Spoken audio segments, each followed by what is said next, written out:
আচ্ছা, তোমরা যখন একা থাকো তখন কি ভালো লাগে তোমাদের, বা খুব কি ভয় করে, বা কারুর কি খুব অসহায় বোধ হয়?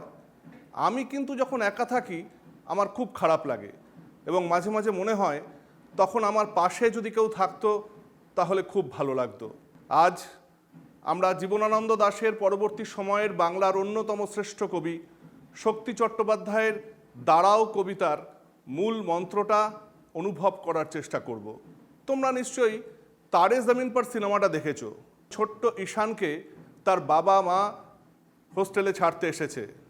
বাবা মার গাড়ি স্টার্ট দিচ্ছে, ঈশান একা দাঁড়িয়ে আছে। ঠিক গাড়িটা যখন স্টার্ট দিল ঈশান কেঁপে উঠল। তোমাকে কোনোদিন বলিনি, কিন্তু আমি অন্ধকারকে খুব ভয় পাই মা। হ্যাঁ, এই অন্ধকারকে ঈশান খুব ভয় পেত। ঈশান এই একাকিত্বকে ভয় পেত এবং এই ভয় থেকে গুটিয়ে গুটিয়ে ঈশান একেবারে একা হয়ে গিয়েছিল। আর তখন এক আঁকার শিক্ষক তার জীবনে আসে, ঈশানকে ওই অন্ধকার থেকে টেনে বার করে আনে। ঈশান একটা আলোকিত জগতে প্রবেশ করে। আমাদের চারিপাশেও ঈশানের মতো এরকম অসংখ্য মানুষ আছে যারা একা, যাদের কথা বলার কেউ নেই।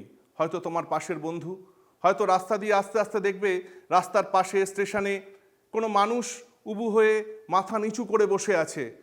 তারা কথা বলতে পারছে না, কারণ তাদের কথা বলার মতো কেউ নেই।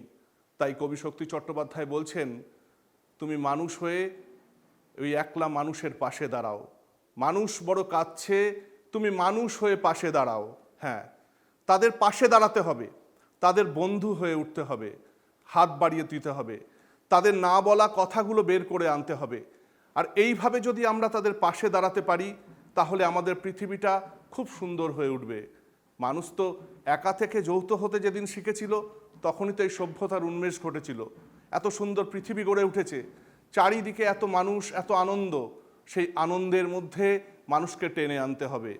তাই তোমাদের আজ কোনো হোমওয়ার্ক দেব না, তোমাদের এটাই কাজ থাকবে যে তোমাদের আশেপাশে এরকম যে কোনো একজন কোনো মানুষকেও তোমরা যদি একা দেখো তাদের পাশে গিয়ে দাঁড়াও, তাদের বন্ধু হও, তাদের দিকে হাত বাড়িয়ে দাও এবং তাদের নিয়ে তুমি একটা গান লিখে ফেলো বা একটা ছবি এঁকে ফেলো বা তাদের নিয়ে কোনো গল্প লিখে ফেলো আর গেয়ে ফেলো সেই গান যে যদি বন্ধু হও তবে বাড়াও হাত। এই হাতটা যদি আমরা বাড়িয়ে দিতে পারি, আমরা মানুষ হয়ে যদি মানুষের পাশে দাঁড়াতে পারি, তবেই আমাদের শিক্ষা সম্পূর্ণ হবে, তবেই আমরা একটা সুন্দর পৃথিবী তৈরি করতে পারবো।